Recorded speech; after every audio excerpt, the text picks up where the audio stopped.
Мы с вами переходим уже ко второй сессии.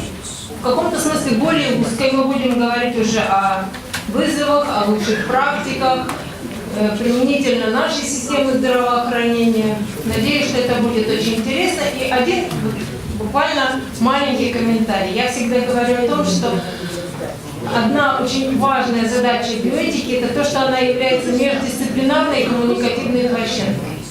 Вот сегодня, мне кажется, просто идеальное выражение вот этой междисциплинарной площадки. Мы видим, что мы друг друга, я сейчас имею в виду хотя бы даже юристов и медицинских работников, не всегда понимаем, не всегда адекватно отвечаем друг другу на вопросы, но для этого мы сегодня с вами и собрались, для того, чтобы хотя бы начать видеть, слышать друг друга и решать общие проблемы.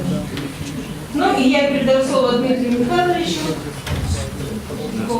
Прежде чем мы приступим к нашей сессии, это у нас уже вторая сессия, которая касается уже отдельных аспектов, специальных аспектов, и тому, какие возникают проблемы, какая практика есть, которая нужно поделиться и можно поделиться. Я бы хотел попросить всех докладчиков ограничиться, как договаривались, 20 минут выступления, после чего 5 минут дискуссии, поскольку мы решили без графика, что мы максимально наверстали. И, в принципе, всегда есть вариант продолжить дискуссию на перерыве за чашечкой кофе. Я, например, готов отвечать на любые вопросы, если вдруг какие возникнут. Я думаю, все выступающие сегодня точно так же. Поэтому я тебе хотел бы передать слово первому докладчику после обеда. У него самая сложная роль – это сделать так, чтобы вы после обеда вернулись в рабочее состояние. Но я уверен, что тема очень интересная и человек очень интересный. Розкалнс, он как раз говорит, хорошо, мы сегодня собрались юристы и медики. А человек одновременно и медик, и юрист. У него первое образование медицинское, он закончил медицинский университет, второе образование юридическое, и он сейчас работает присяжным адвокатом именно по медицинскому праву. А кроме того, он активно участвует в разработке программ HELP Совета Европы, о которых вам сегодня уже рассказывал, я вам расскажу более детально, в частности по биоэтике, которая уже разработана, и которую вы можете посмотреть на сайте Совета Европы. И сейчас разрабатываются другие также программы HELP, в том числе по медицинскому праву. Я предоставляю слово господину Розкалнсу. Good afternoon. My name is Rozkалнс, and as introduced by Dmitry, I'm a lawyer practicing in medical law. And I was asked to participate in this conference in order to share my practical experience in this field, taking into account that my occupation is closely related to medical law field. Topics I planned to cover, but I tried to highlight the most important things which might be useful in practical use of medical law. I will recall in my presentation two examples from medical practice in Latvia, and as well as to case law of European Court of Human Rights. What is the most frequent question which might arise in the audiences of doctors? What is the difference between consent and informed consent? And I have heard quite frequently that doctors answer that the difference is that in case of informed consent there is a signature of patient under the previously prepared form. But this is not the right approach because informed consent is not merely signature under the informed consent form. It should be insisted that informed consent is a complex of requirements, as already told by my previous speakers. First of all, informed consent should be considered as valid if it's given voluntarily, without undue reviews and undue influence, with the keeping right to withdraw given consent. It should be given by a competent person, or the authorization given by the legally designed representative if the person concerned is not capable to decide. And what is important that it's necessary for any intervention in a medical field. Let it be medical treatment, donation, transplantation, and other fields. And last of all, but not the least, after the informed consent should be valid if it's given after receiving, considering, and understanding comprehensive information. So, summarizing up, there are the key elements of informed consent is information, it's the freedom to decide, and capacity of persons. Also, doctors usually are faced with limited time to dedicate to patients. It must be remembered the informed consent is as important as the medical treatment itself. It is not just a bureaucratic approach. It must be understood that it facilitates the patient's own trust in doctor, patient's own responsibility in the result of particular treatment. And of course, informed consent also is crucial in detecting of legal responsibility. And as my colleagues already mentioned, there are several requirements which should be followed to fulfill the requirements of informed consent. It must contain the purpose, the type or nature of intervention, risk and benefit ratio, the possible consequences, possible side effects, complications, and so on. But what I want to highlight is all of this discussion in this audience was heard.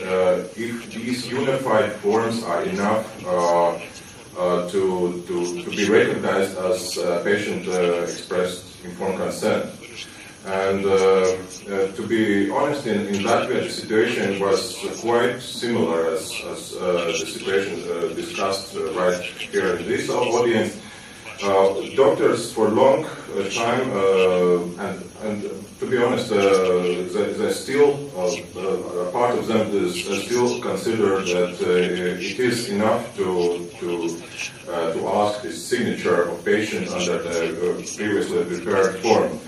But we discussed also with colleague from Germany, Mr. Doppelfeld, that also in Germany the situation was quite similar. There are mountains of papers provided to a patient, and afterwards it was suggested the patient understood what was the essence of the treatment. But in fact, it is necessary by doctor to tell all the particular information to patient, and these previously prepared general forms are not representing true nature of particular needs of particular patients. So, if we speak about the way the information is delivered to a patient, First of all, it must be honest and objective. It is not acceptable that that the information is hidden from the patient just because the doctor believes that it should prevent the refusal from intervention, and which might cause some excessive troubles for doctor. Taking, for instance, it is not acceptable also to take blood samples and to hide that they are used for other purposes, for biomedical research, for instance. It is the information should be quite objective in terms of not dramatizing the situation, just to reach the consent of patient. For instance, if a doctor tells that if the patient, if you don't agree with offered treatment, you will certainly die. On the other hand, it's reasonable not to be too optimistic, saying that we do such operations every day, and you can be sure that everything will be all right. So the information must be objective, as I already insisted. The information must be told in such manner a patient can understand. So it must be adjusted to the level of understanding of a particular patient. For instance, information to be delivered to a patient, to 80 years old lady should be more simple, more detailed, comparing to the information which should be told to a 25 years old youngster. Also, for instance, a doctor should ensure written information for deaf or mute patients. Very controversial is the attitude of doctors when they are asked to deliver the right information for foreign patients, which are not natively speaking. And in this aspect, it's of course we can't require from every doctor to know tens or even hundreds of languages to speak with every patient, but at least the attention to explain the problem, to explain the extent of particular treatment should be made. And at least in Latvia, we have this experience that the healthcare institution, the head of health institution, is responsible for granting translation services, at least at the level the patient can understand what is expected from him, what are the main possibilities of treatment and what is the extent of treatment.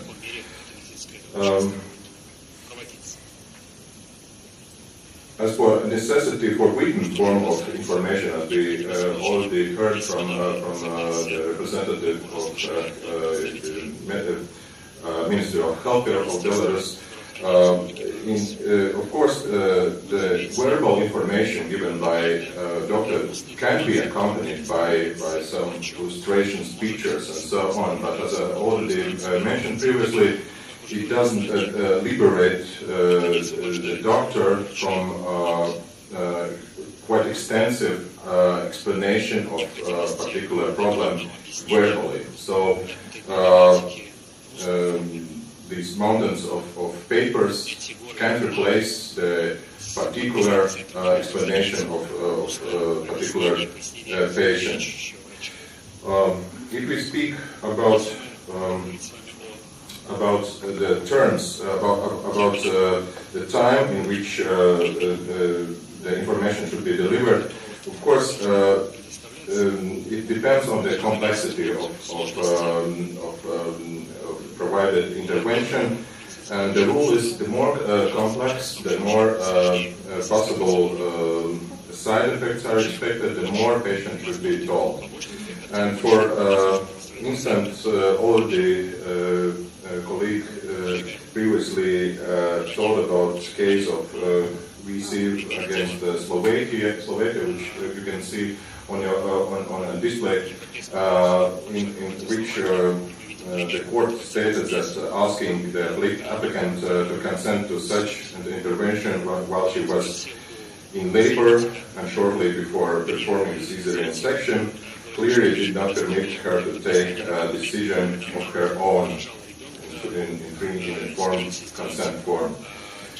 And the court recognized that it was a violation of the Article 8 of Convention.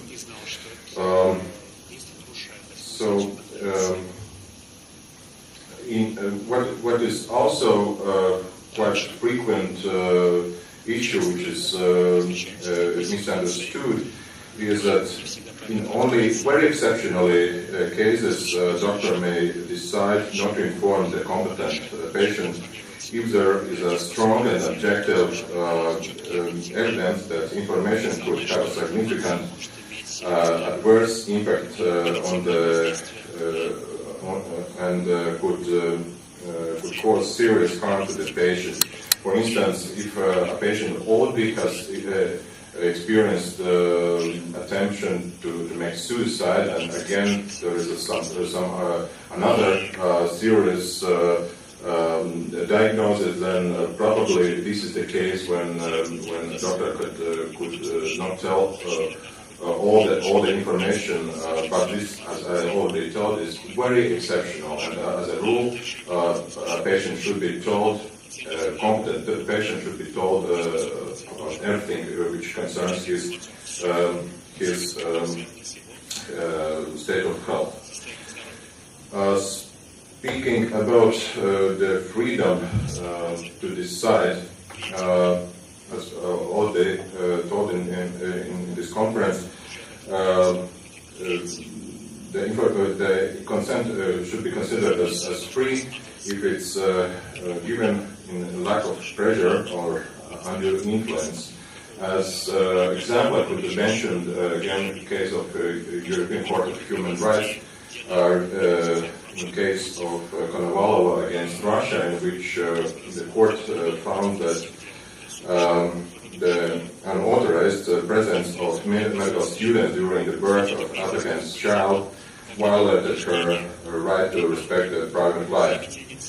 And the involvement of medical students in birth process violated the woman's right to private and family life because the presence of students were presented as mandatory, and the woman had not true choice whether to permit it or not.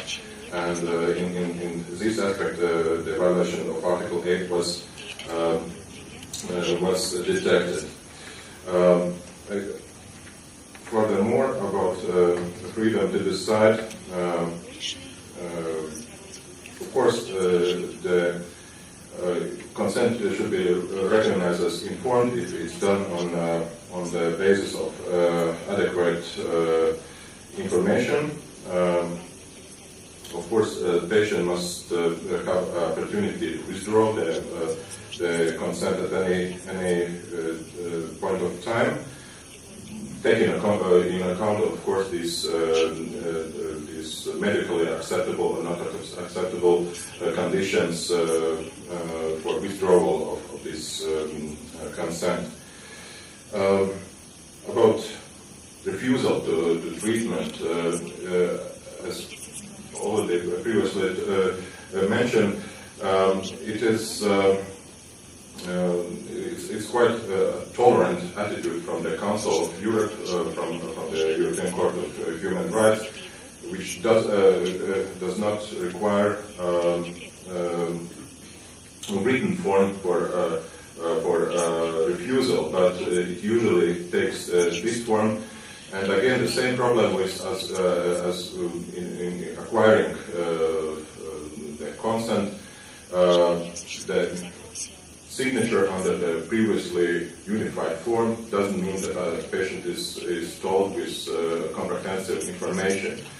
It must be anyway accompanied by a detailed explanation by professional, by medical professional. One small point is that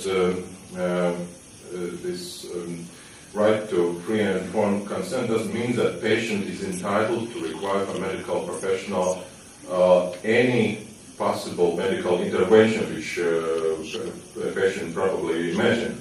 Again, it should be done under the requirement of evidence-based medicine or the best practice of standards used to be in medicine. Not all the wishes of patients could be fulfilled. Speaking about the capacity of patient, it is for domestic law to determine whether or not a person is capable of consenting to the intervention and taking into account of the need to deprive a person of their capacity for autonomy only when it's necessary in their best interest. So, to determine if a person is capable of consenting, it's not. These cases are not restricted to if their names are found in special registry or something else.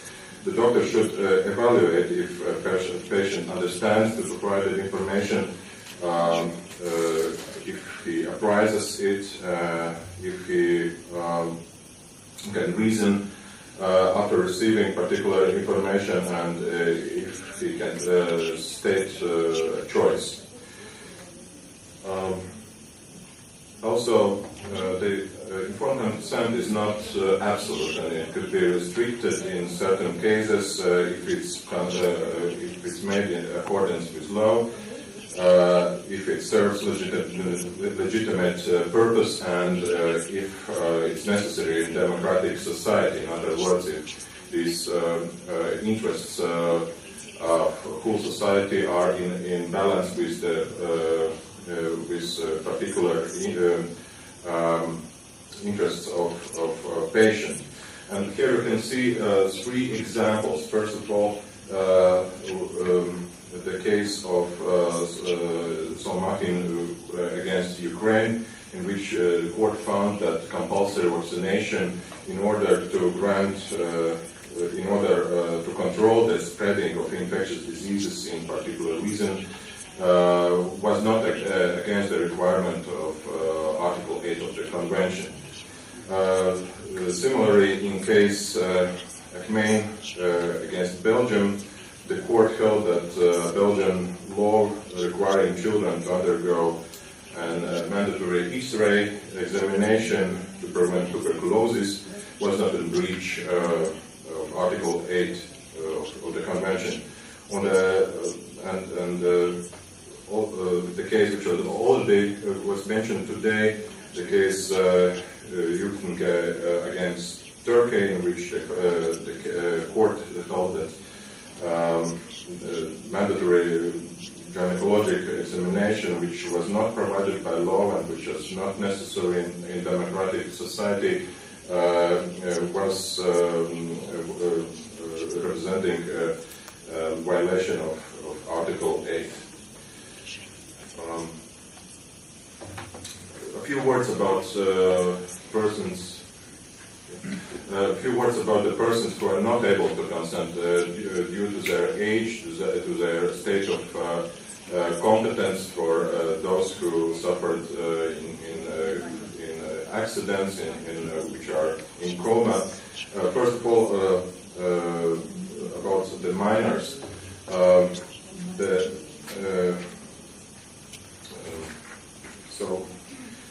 when, according to law, a minor doesn't have a capacity to consent to intervention, the intervention may only be carried out by the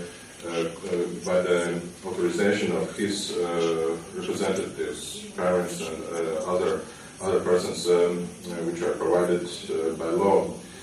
And however, as already discussed, the opinion of the minor shall be taken into consideration as an increasingly determining factor, and this approach is consistent with the requirements of Convention of Right of a Child.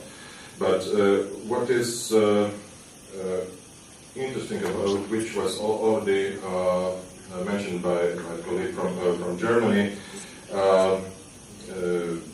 the legislations of several states provides entitlement of persons formally not reaching the age of majority to consent substantively to provide medical intervention. And age at which a minor patient is entitled to make substantive decisions this age is different. For instance, in Latvia it's 14 years, in Slovenia and Denmark it's 15 years, in Spain and United Kingdom 16 years. So it's a legal assumption that being so old, a patient is matured enough to give consent without consulting parents and reaching their permission.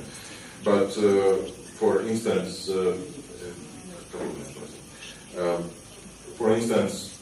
in UK, there is recognized so-called Gilly competence. It's after a case which was reviewed in the United Kingdom, which refers to the term used in medical law to decide whether a child 16 years or younger than this border age is able to consent to his or her own medical treatment without the need of parental permission or knowledge. It should be recognized as exception and should be performed by the judgment of a particular doctor.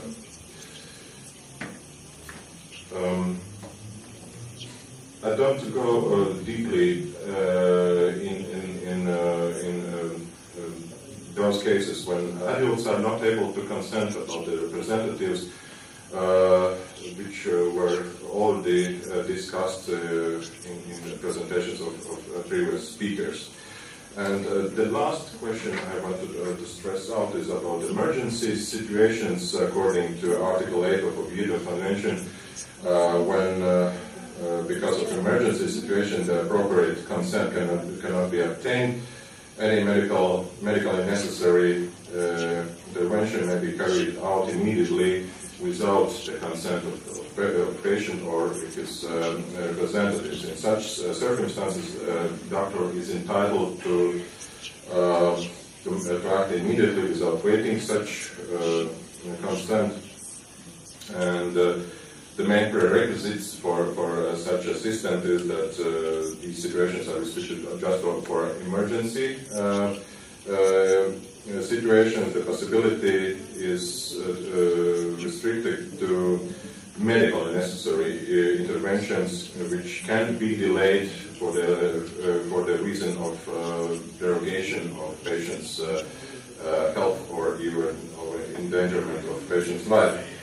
And then intervention must be carried out for the immediate benefit of patient. For instance, if appendectomy is performed and doctor finds some new findings in patient's stomach which are not life-threatening condition, then doctor should acquire patient's informed consent as the patient becomes competent again after a particular intervention. And yes, and previously was this discussion if it's necessary to resuscitate patient if there is a tattoo with his direction not to resuscitate him or her. It should be that the key word of this situation is competence. If a patient is competent, then there is no ground to ignore his order not to do something and not to treat him.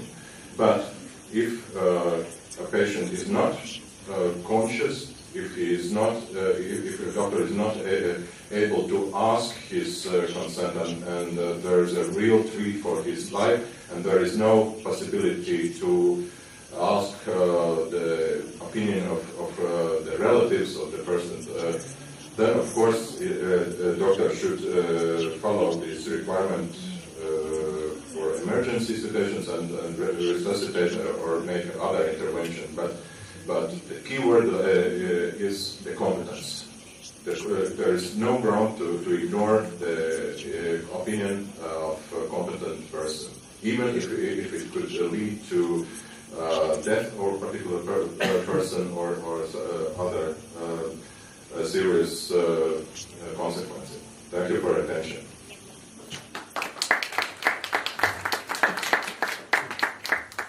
Доцент факультета международных отношений Белгородского университета. Я хотела бы поинтересоваться у нашего уважаемого докладчика, если есть документ с подписью пациента о согласии, считается ли это в соответствии с вашим законодательством презумпцией того, что это согласие было добровольным и информированным? Или законодательство вашей страны предусматривает, возможно, иной порядок распределения обязанностей по доказыванию этого момента в случае наличия спора между пациентом и врачом? Спасибо. Thank you for your question.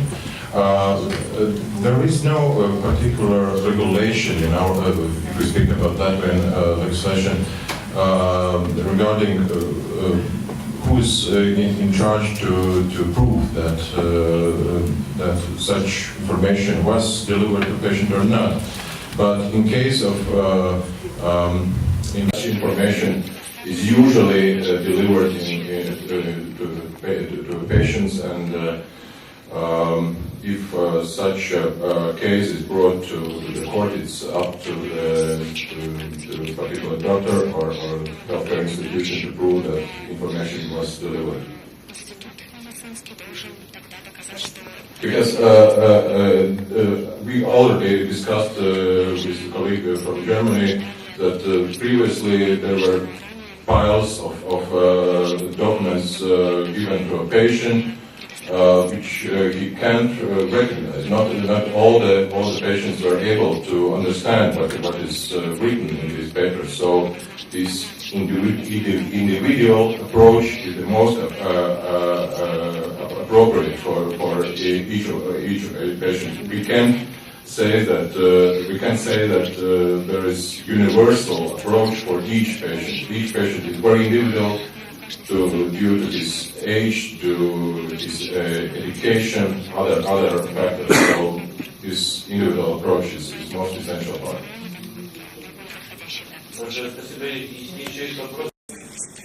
Only one addition to a very specific problem. You addressed treatment or healthcare emergency situations. It's an even more complicated issue, research in emergency situations. I would only like to address your attention that in the additional protocol concerning biomedical research, we have found a solution. It is a unique one in the world for the moment, and I heard that the Danish Parliament is thinking to follow it.